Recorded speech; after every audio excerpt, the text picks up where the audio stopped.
Dominic Cooper.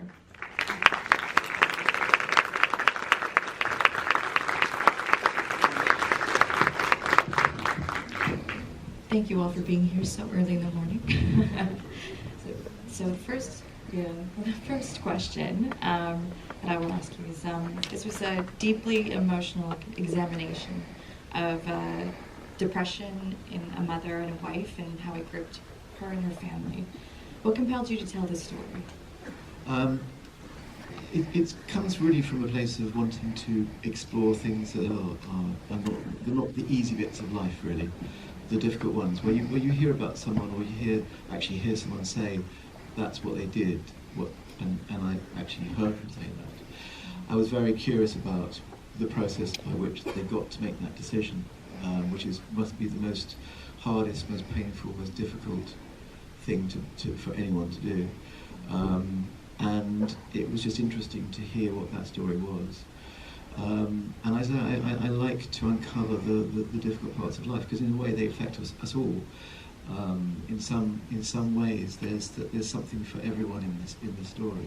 It's not just about the emotional trauma of leaving a family. It's also about exploring what it is to be free, truthfully free of something, whether you can be free, and whether you are being the true you that you want to be. So I was interested in all those themes, really. And this was, for me, it's also personal things as well. I'm aware of my fears in terms of whether that could happen to me in terms of being a partner to my partner and my children. You know, whether you put yourself in the situation of that. That's what I wanted to tell. I think you tell it incredibly well, and that's the strength of this film is also through the performances here, because they're just so raw and vulnerable. So Dominic, how was this role or this character for you, and this kind of accidental villain as he is with his wife? Yeah. Unintentional. Good question.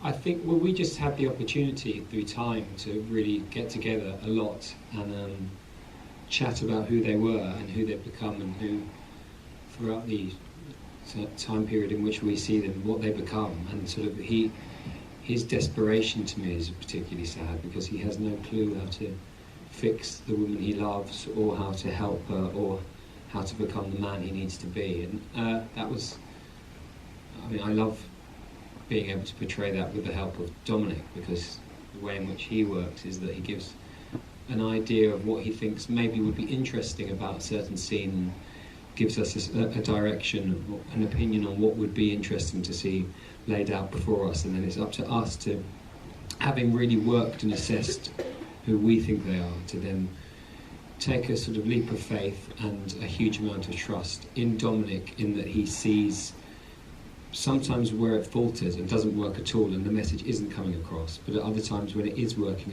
and if it's not, then he has an incredible way of manipulating and changing the course of that scene, and then we have another attempt and another conversation, but there's always a huge amount of space and room for that dialogue and for those conversations to take place, until the point where we get to something that we think is right. But as Dominic will admit, there's a lot of material that never was used. So I guess you